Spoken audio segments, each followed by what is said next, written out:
Global biofuel alliance देश में petroleum पदार्थों के बाजार पर क्या असर डालेगा, इसके बारे में आज मैं आपको इस वीडियो में बताने वाला हूँ। जी हाँ, जैसे कि पेट्रोल डीजल आज भारत में बहुत ही ज़्यादा खपत होता है, तो इसी कारण भारत सरकार इस अन्य स्रोतों पर भी ज़्यादा ध्यान दे रही है कि हम और किन चीज़ों से अपना पेट्रोल और डीजल की पूर्ति कर सकते हैं। तो भारत मध्य पूर्व और अन्य जगहों से महंगे दामों पर बैरल के बैरल तेल आयात करने पर अपनी निर्भरता कम करना चाहता है।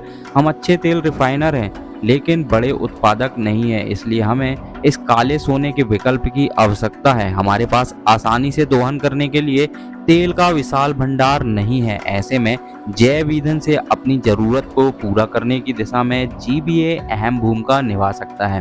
तो क्या है ये जीबीए, मैं आपको आगे बताऊंगा। उससे पहले अगर वीडियो में नए हो तो वीडियो को लाइक और चैनल को सब्सक्राइब जरूर कर लें। फ्रेंड्स, आप चैनल को सब्सक्राइब नहीं करते हैं, प्लीज़ चैनल को सब्सक्राइब जरूर कर लें। इतनी मेहनत से आप लोगों के लिए वीडियो बनाते हैं तो उसका थोड़ा बहुत हमें भी बेनिफिट मिलना चाहिए। तो फ्रेंड्स, प्लीज़ सब्सक्राइब करके नोटिफिकेशन वाली बेल को ज़रूर दबा लें। जैसे कि आप लोगों को पता है कि बीते 9 सितंबर को भारत ने G20 के दौरान एक बड़ी घोषणा की थी।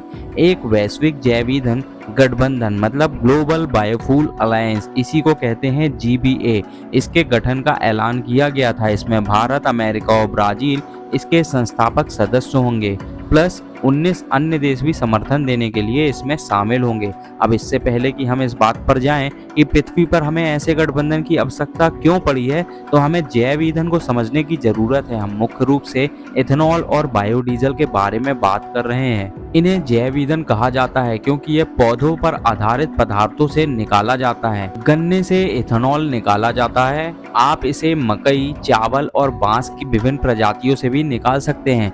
दूसरी ओर बायोडीजल पशु वसा, वनस्पति तेल, सोयाबीन तेल और यहाँ तक कि रेस्टोरेंट ग्रीस से बनाया जा सकता है। इसे आमतौर पर फेंक दिया जाता है, उसे वास्तव में किसी ऐसे चीज में संसाधित किया जा सकता है जो वास्तव में उपयोगी है। कुछ उद्यमी लोग शैवाल तथा स्रावित तेलों को भी बायोडीजल में परिवर्तित कर रहे हैं। भारत में इन दिनों जैव ईंधन की बड़ी चर्चा है। हम मध्य पूर्व और अन्य जगहों पर महंगों दामों पर बैरल के बैरल तेल आयात करने पर अपनी निर्भरता को कम करना चाहते हैं। हम अच्छे तेल रिफाइनर हैं, लेकिन बड़े उत्पादक नहीं है, इसलिए हमें इस काले सोने के विकल्प की आवश्यकता।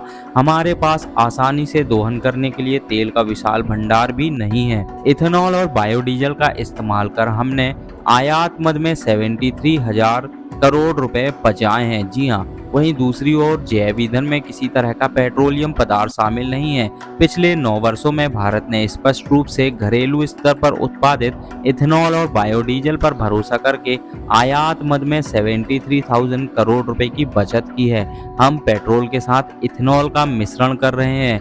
जब आप ईंधन पंप तेल लेने के लिए जाते हैं तो आपकी कार को तेल का हाइब्रिड मिश्रण मिल रहा है। दूसरी ओर हम पारंपरिक डीजल के साथ बायोडीजल को भी मिश्रण कर रहे हैं। ऐसे में हम देख सकते हैं कि जैव ईंधन हमारे भाग्यों को कैसे बदल सकता है। इसके इस्तेमाल से कीमती डॉलर को भी बचाया जा सकता है। पेट्रोल डीजल के नाम पे जो भी हमारे पैसे हैं वो बाहर जा रहे हैं, वो भी बच सकते हैं। तो जो हम पेट्रोल डीजल के आयात के नाम पर जो पैसे फूंक रहे हैं, यह देश को कुछ ऊर्जा जरूरतों को पूरा करने में आत्मनिर्भर बना सकता है। आखिरकार यह देश को आत्मनिर्भर बनाने में मदद करता है। कोई आश्चर्य की बात नहीं है कि हमारे पास जैव ईंधन 2018 पर एक समर्पित राष्ट्रीय नीति है। इस नीति में 2022 में एक संशोधन भी किया गया है।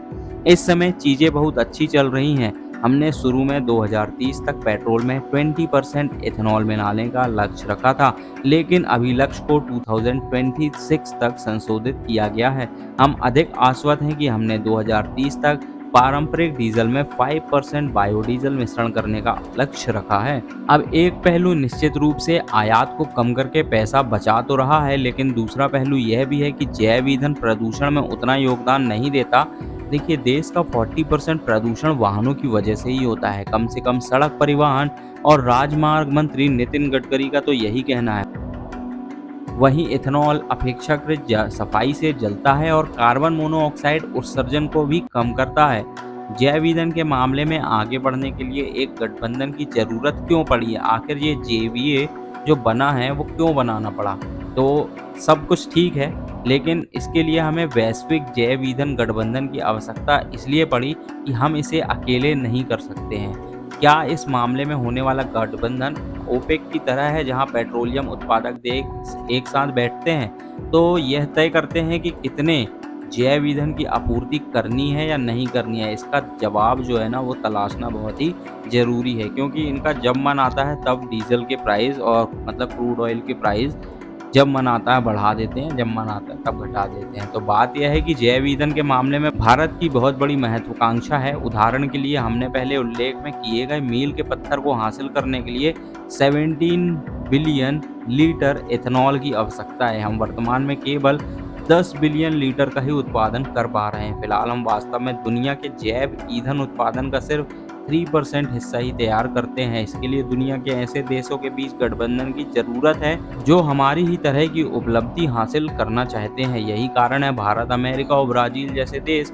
जेबीए के साथ आए हैं। जेबीए से जैव ईंधन के विकास के लिए अंतर्राष्ट्रीय निधियों तक पहुंचने में मदद मिलेगी। यह हमें भूलना नहीं चाहिए कि हमारे पास देश में बायोगैस के लिए 5000 संयंत्र स्थापित करने की भी योजना है। हम इसे पंप करने के लिए मदद जरूर करते हैं। एक गठबंधन होने से हमें मदद मिलेगी।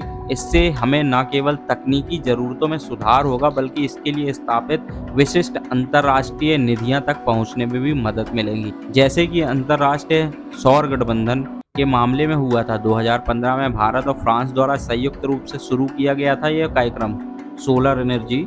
इस देश में 114 देश द्वारा हस्ताक्षर मतलब साइन किए गए समझौते में सौर परियोजना के लिए सुविधा दी गई थी। इसमें सौर स्टार्टअप का मार्गदर्शन और सलाह देने के लिए एक केंद्र ने सेंटर बनाया था, और ये सरकारी नीतियों के सलाहकार के रूप में भी कार्य करते हैं। ऐसे ही कुछ लक्ष्य जेबीए के मामले में भी हासिल किए जा सकते हैं। इसलिए यदि आप 2050 तक वैश्विक शुद्ध शून्य उत्सर्जन लक्ष्य के साथ जैव ईंधन की उम्मीद कर रहे हैं तो हर किसी को हाथ मिलाने की आवश्यकता है।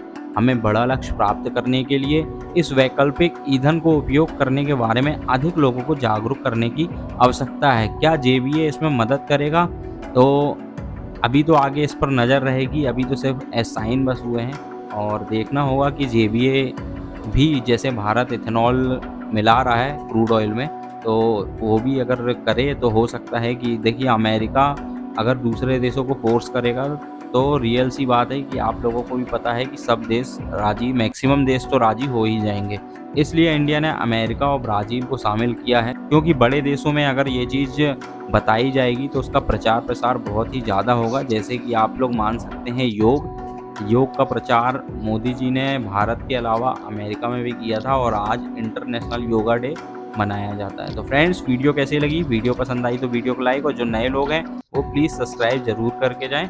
मिलेंगे आपसे एक नई वीडियो में। आज के लिए धन्यवाद।